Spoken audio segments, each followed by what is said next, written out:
Hello అండి. ఈరోజైతే మేము గవర్నమెంట్ కాలేజీలు ఎక్కడెక్కడ ఉన్నాయో వెతకడానికి వెళ్ళామండి. ఎందుకంటే మా బాబుని జాయిన్ చేయడానికని వెతుకుతున్నాము. అది కూడా వైజాగ్లో చుట్టుపక్కల ఎక్కడెక్కడ ఉన్నాయో అన్నది వెతికాము. ముందుగా అడవివరంలో ఉన్న అంబేద్కర్ కాలేజీకి అయితే వెళ్ళామండి. అక్కడ ఎంట్రన్స్ ఎగ్జామ్స్ రాస్తేనే అందులో సీట్ వస్తుందంట, లేదంటే ఇప్పుడైతే అక్కడ అవ్వదు అని చెప్పేశారు. అక్కడ నుంచి మళ్ళీ మేము తిరిగి కృష్ణా కాలేజీకి అయితే వెళ్ళామండి. అక్కడ ఖాళీగానే ఉన్నాయంట. అక్కడ ఎగ్జామ్ రాయని అవసరం లేదు, మార్కులు చూసి ఇస్తారు. హాస్టల్స్ కూడా అందుబాటులో ఉన్నాయంట. నాకైతే అసలు ఈ విషయం తెలియదండి.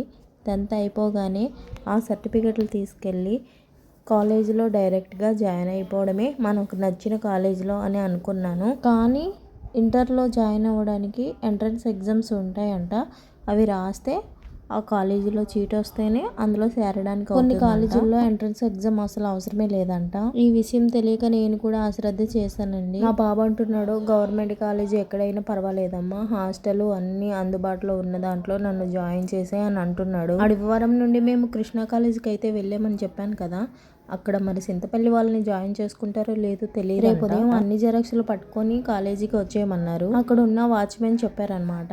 ఈరోజు అయితే ఎవరు లేరండి, సాయంత్రం అయిపోయింది కదా, రేపు అన్ని జెరాక్స్లు పట్టుకొని వచ్చేయండి అని చెప్పారు. ఎందుకంటే ఒకవేళ అయితే అయిపోతుంది, లేకపోతే లేదు. మళ్ళీ విజయనగరం దగ్గర కాలేజీ ఉంది, దానికోసం కూడా మేము బయలుదేరామండి. ఒకవేళ ఎక్కడైనా పర్వాలేదు, స్టడీ బాగుంటే చాలు, హాస్టల్ బాగుంటే చాలు అని అంటున్నాడు మా బాబుని. నేను 6th క్లాస్లో హాస్టల్లో జాయిన్ చేసినప్పుడు చాలా మంది పిల్లల్ని జాయిన్ చేశాను. ఎందుకంటే లంకలపాలెంలో స్టడీ బాగుంటుందని మా బాబుని అక్కడే జాయిన్ చేశాను.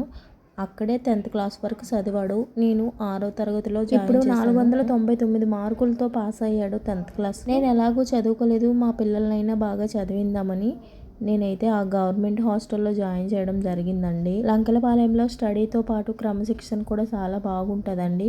అందువల్ల నేను అక్కడ జాయిన్ చేశాను. ఇది ఎక్కడ అంటారా? కృష్ణా కాలేజీలో అండి. మేము వెళ్ళేసరికి సాయంత్రం అయిపోయిందండి. అందుకని అక్కడ గుమస్తాని కలిసి అన్ని చెప్పేసి మేమైతే బయలుదేరేసి ఇంటికి వెళ్ళిపోయాము. అలాగా మాత్రం ఎవరు అనుకోకండి. నేనైతే 1 నుంచి 5వ తరగతి వరకు ఒక స్కూల్లో చదువుతాం.